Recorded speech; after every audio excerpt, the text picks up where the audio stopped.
Hey everybody, Blake Snodgrass here. This is my first video on YouTube in quite a long time, and I wanted to jump right into a really cool topic that I've been getting asked about a lot lately, which is that if I had to start my marketing agency over, starting a marketing agency completely from ground zero, how would I scale up to 20, 30, 40, 50K as quickly as possible? Having said that, let's dive right in.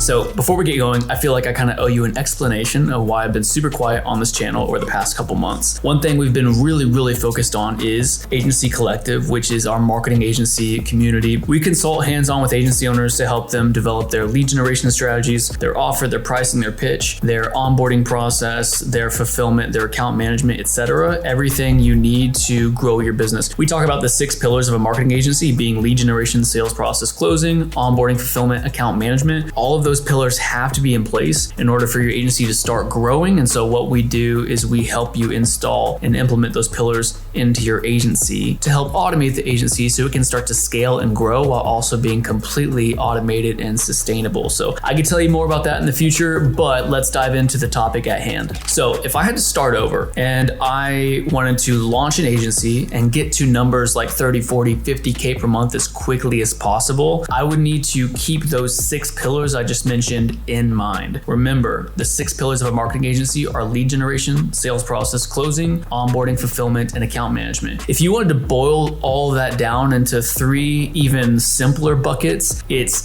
getting opportunities, getting leads, right? Getting business owners to come to you, business owners who need marketing services and are trying to grow their business, right? Getting opportunities, and then closing deals, and then fulfillment. Fulfillment is the broad term for everything that happens after cash collected, everything that happens after the deal being closed. So this is the onboarding call where you get all the information from the client that you're going to need to fulfill the marketing services. This is fulfillment beginning, okay? The services or the deliverables that you're providing to the client are actually up and running now. You're starting the SEO, you're starting to build their Google Ads campaigns or Facebook ads campaigns or whatever it is that you're doing for them, right? And then also there's account management, communications, reporting, right? All the back and forth that needs to happen with clients, okay? But again, the big 3 buckets: lead generation, sales, and fulfillment. Okay, that's everything boiled down as simple as I can make it. So let's talk about those 3 big buckets. How can we start to get more leads? Number 1, okay? What I would do if I really wanted to go from 0 to 50K per month as quickly as possible is I would start to invest in paid advertising. Now, whenever you are landing clients and acquiring clients quickly, you're gonna have to pay for them no matter what. You're gonna have to pay for them with your time or pay for them with your money. I can run ads and generate leads for my agency and close deals that way all day long, or I can spend dozens and dozens of hours prospecting and manually drudging up conversations with business owners that might be interested in my services. If I wanted to go quickly, I would definitely pay for those opportunities as opposed to paying for it in time. I'd pay for it money instead of time to get this snowball. Now I could go and manually prospect and do cold email and cold outreach and cold DMing and do like a dozen hours of that to drum up a couple conversations, or I could spend a few dozen dollars on Facebook ads or Instagram ads and get inbound leads coming to me of people who are interested in SEO, Google ads, Facebook ads, etc., whatever services I'm selling, right? So number 1, I would start to run some low budget paid advertising campaigns. Now, you don't have to start with some big budget or spending tons of money on ads. We have people in Agency Collective that are doing super well, just spending like 15, 20 bucks a day. They're generating leads for approximately $5 to $8 a piece. They're generating appointments for anywhere from $35 to $50 a piece, and then they're closing like 10 to 15% of those generated appointments into deals, okay? Now, not all of those appointments will show up, and then you may only be closing like 20, 30% of those showed up appointments. So your customer acquisition cost is likely to be in the $500, $600 range,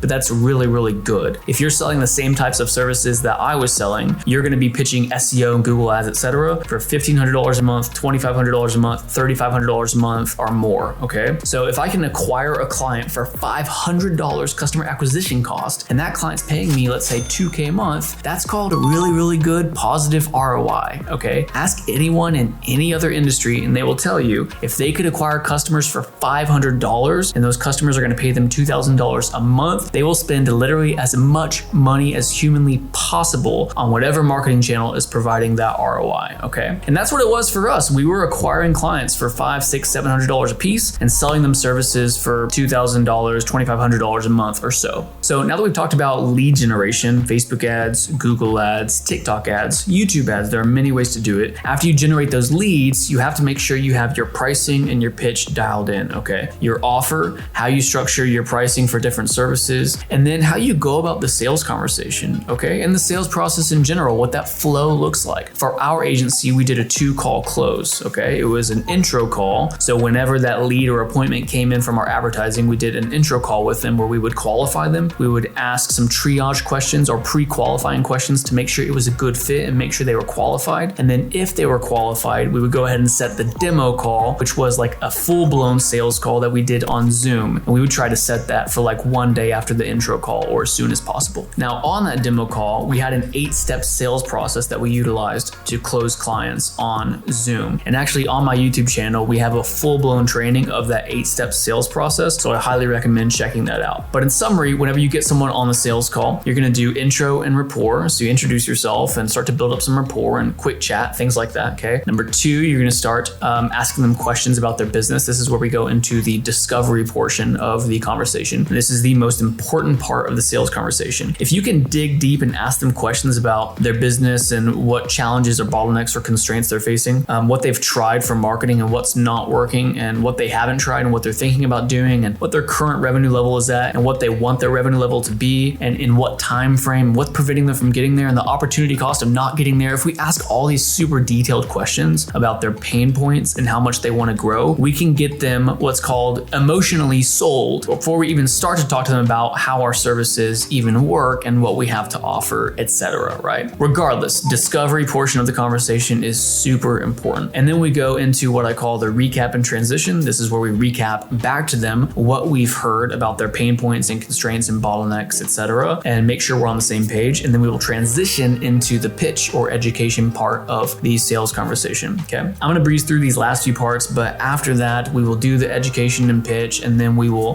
value stack our offer, and then we will go for the close, and then we'll handle objections, and then we'll talk about next steps and payment and all that stuff. Like I said, if you want the full-blown 8-step sales process rundown, there's a YouTube video on my channel that you can check out, okay? So let's imagine you have all that stuff dialed in. Parts number 1, parts number 2, bucket 1, bucket 2. We have lead generation coming in from paid advertising, so we're investing our money, not our time, to get as many opportunities as we want inbound for our agency. And then we have our offer, our pricing, and our pitch really dialed in with a 2-call close, if you would like. Next up, we have fulfillment. So what happens when you actually land a client? Typically, the agencies that I work with are using a white label contractor or a vendor, a premium outsourced partner, to handle some of the technical work such as the SEO and the Google Ads management and whatnot. So if you are going down that route and doing what I call drop servicing or outsourcing that fulfillment, you'll want to onboard the client to that service with your vendor and make sure they are plugged in, make sure that your fulfillment company has started on those campaigns or on those projects, and manage that project and that relationship to make sure it's going really well. Now, as an agency, whenever you get up into the range of having 10 or 15 clients or so, you should definitely be bringing on an account manager as well. That account manager can handle that entire onboarding process, making sure that the client information gets to the white label fulfillment partner, making sure that communication between the white label partner to them and then them to the client is all good, reporting is taken care of, clients are getting their questions answered, etc. And then really good account managers will also look for opportunities to upsell and cross-sell additional services to key happy clients in your book of business. So a great account manager can make your life a lot easier, can make your business, your agency run very smoothly, and can also help you retain and increase your monthly recurring revenue over time, okay? So just to recap, there's those 3 main buckets. If I wanted to go from 0 to 50K per month as quickly as possible, I would get my lead generation in place via paid advertising. I would make sure that my offer, my pricing, my pitch is really dialed in. And if you want to take it a step further, I would work with a sales coach like us or people on our team to actually review your sales calls and make sure you're getting better and better every single call. And then lastly, make sure you have your outsourced white label partner in place and ready for you to onboard clients as quickly as possible. Side note, I talk to a lot of agency owners who don't don't have fulfillment in place or don't have their onboarding process dialed in or whatever. And I ask them the question like, hey, what would happen if I just dropped 10 clients in your lap today? The truth of the matter is their agencies would just break. They wouldn't be able to handle an influx of that many clients. But if you have all those pillars in place, like we discussed earlier, the main 6 pillars, lead generation, sales process, closing, onboarding, fulfillment, account management, if you have all of those in place and rock solid, your business can take on as many clients as you want, as quickly as you want, without breaking the system. And that's the end all be all of running a marketing agency. So again, getting the big buckets in place, lead generation, the sales process, and then fulfillment. If we have all those in place and our customer acquisition costs on the back end of advertising is really dialed into that $500 to $750 range per client acquired, we can start to scale up that marketing budget and start landing 1 client a week, 2 clients a week, 3 clients a week, etc. That's when we start adding on 10, 20K in MRR, monthly recurring revenue, every single month. We've had months where we added on $18,000 in monthly recurring revenue within a 30-day time frame, but we could not have done it without spending money on ads, without having our offer and pricing really dialed in, and without having a white label fulfillment company on the back end who can onboard all those clients and begin the work that needs to get done. So that pretty much covers it for this video, guys. I want to make sure that my first video back to YouTube was a super useful, tactical, and applicable message and topic and lesson